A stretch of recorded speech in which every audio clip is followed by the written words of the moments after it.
Welcome to பிரியாஸ் தலிகை. இன்னைக்கு வந்து ஒரு கஞ்சி தோசைன்ட்டு ஒரு ட்ரெடிஷ்னல் தோசை ரெசிபி வந்து இன்னைக்கு பார்க்க போகிறோம். அதோட ப்ரொசீஜர்ஸ் எப்படி பண்ணணுன்றதை சொல்கிறேன்.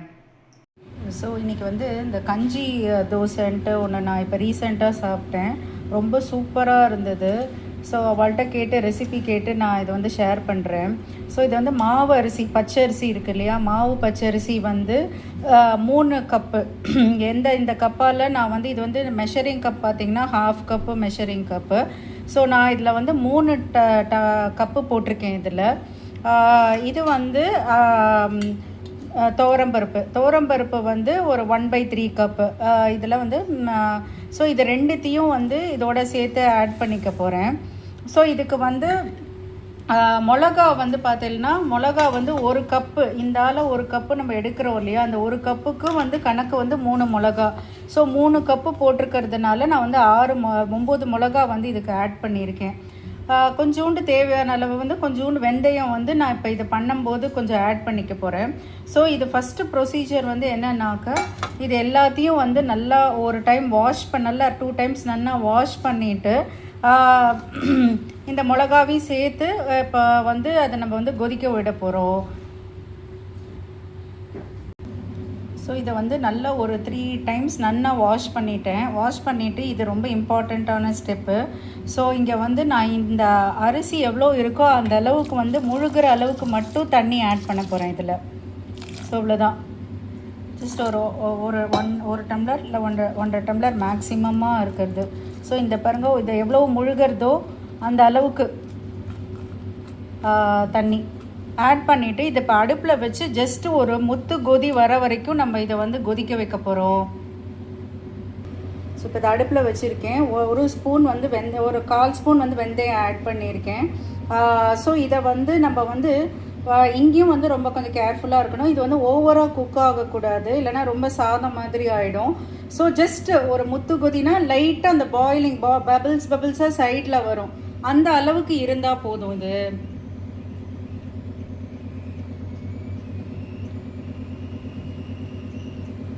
அப்போ ஆஃப் பண்ணிடணும்.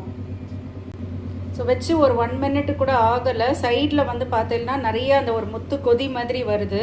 ஸோ அதை வந்த உடனே நான் வந்து இப்போ வந்து ஆஃப் பண்ணிட போகிறேன். ஜஸ்ட்டு வந்து ஒரு 1 மினிட் 1 to 1.5 மினிட்ஸ் இருந்தால் போதும். வந்து அந்த இப்போ இறக்கி கீழே வச்சுருக்கேன். இதில் வந்து இன்னும் கொஞ்சம் வந்து நார்மல் பச்சை தண்ணி வந்து நார்மல் ரூம் டெம்பரேச்சர் வாட்டரை கொஞ்சம் ஆட் பண்ணி இதை கொஞ்சம் மூடி போட்டு ஒரு 1/2 hour நம்ம வச்சுட்டு இதை வந்து நல்லா அரைக்க போகிறோம்.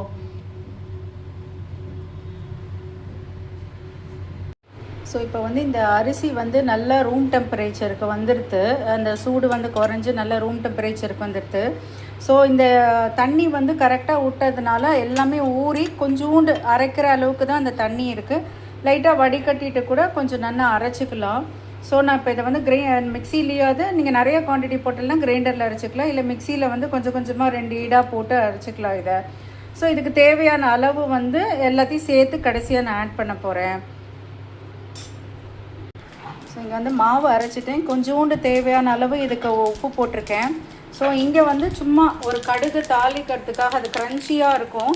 ஸோ இங்கே வந்து கொஞ்சோண்டு எண்ணெயில் 1 ஸ்பூன் வந்து கடுகு போட்டிருக்கேன், கொஞ்சோண்டு பெருங்காயம், கொஞ்சம் கருவேப்பிலை, இது எல்லாத்தையும் தாளித்து இதில் வந்து இந்த மாவில் வந்து ஆட் பண்ணிட போகிறோம். ஸோ இந்த மாவோட கன்சிஸ்டன்சி எப்படி இருக்கும் அப்படின்னாக்கா, கொஞ்சம் நம்ம ரவா தோசைக்கு இங்கே பார்த்தேன்னா கொஞ்சம் கொரன்னு இருக்கும். ரவா தோசைக்கெல்லாம் இருக்கும் இல்லையா, அந்த ரவை இருக்கும்ல, அந்த மாதிரி வந்து கொஞ்சம் வந்து கொரன்னு அரைக்கணும். ஸோ நான் இதுக்கு வந்து இது எல்லாத்தையும் மிக்ஸ் பண்ணிவிட்டு கொஞ்சம் வந்து மோர் விட்டு கொஞ்சம் வந்து நீர்க்க கரைச்சிக்க போகிறேன். ஸோ இங்கே வந்து இப்போ கொஞ்சம் அரைச்சி வச்சுருக்கேன். இதை கொஞ்சம் நான் தனியாக எடுத்து வச்சுக்க போகிறேன். இங்கே வந்து நான் வந்து எவ்வளோக்கு இப்போ நம்ம வாக்குற அளவுக்கு வந்து கொஞ்சம் வந்து மோர் வந்து சிலுப்பி வச்சுருக்கேன். ஸோ இதில் வந்து கொஞ்சோண்டு மோர் ஆட் பண்ணிவிட்டு நம்மளுக்கு கொஞ்சம் வந்து ரவா தோசை அளவுக்கு வந்து நம்மளுக்கு வந்து கொஞ்சம் அந்த கன்சிஸ்டன்சி பார்த்துக்கணும். கொஞ்சம் மோரே வந்து கொஞ்சம் நீர்க்க கரைச்சினாலும் ஓகே தான். ஸோ இதை நல்லா வந்து கரைச்சின்ட்டு ஸோ இங்கே வந்து அந்த தாளிப்பும் கொடுத்துருக்கோம். இதில் நல்லா இதை ஃபஸ்ட்டு நல்லா எல்லாம் சேர்ந்தாப்புல நல்லா கரைச்சிடலாம். ஸோ ஸோ இங்கே வந்து அடுப்பு வந்து உங்களுக்கு நல்லா ஹாட்டாக வந்து இதுவாக இருக்குது, தோசைக்கல்ல போட்டிருக்கேன் இப்போது. ஸோ இங்கே வந்து நல்ல அந்த மாவை வந்து நல்ல நீர்க்க இன்னும் கொஞ்சம் கரைச்சேன் இருக்கேன். நம்ம வந்து ரவா தோசைக்கெல்லாம் பண்ணுவோம் இல்லையா, அந்த அளவுக்கு வந்து ஃப்ளோயிங் கன்சிஸ்டன்சியில் நல்லா கரைச்சின்னு இருக்கேன். ஸோ இப்போ வந்து நம்ம கொஞ்சம் கல் நல்லா காஞ்சிடுத்து, கொஞ்சம் வந்து நம்ம இதை வந்து நம்ம அந்த ரவா தோசை மாதிரி நம்ம வாக்க போகிறோம்.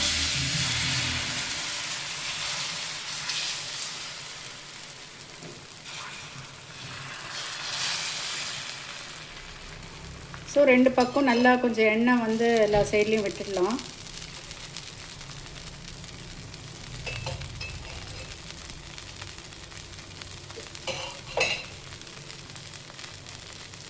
ஸோ ஒரு பக்கம் நம்ம நல்லா பண்ணிவிட்டு 2வது பக்கமும் நல்லா திருப்பி போடணும். ஸோ ஒரு பக்கம் ரோஸ்ட் ஆகிடுது. ஸோ 2வது பக்கம் வந்து திருப்பி போட போகிறேன்.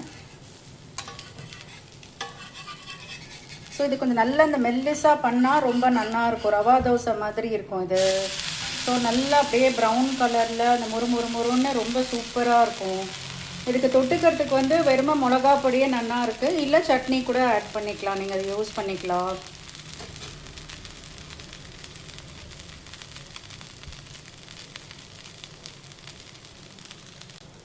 ஸோ இது வந்து எடுத்துடுறேன். ஸோ நல்லா அப்படியே முறுமுறுன்னு ரோஸ்ட்டாக இருக்குது. ஸோ இன்னும் ஒன்று பண்ணி காமிக்கிறேன்.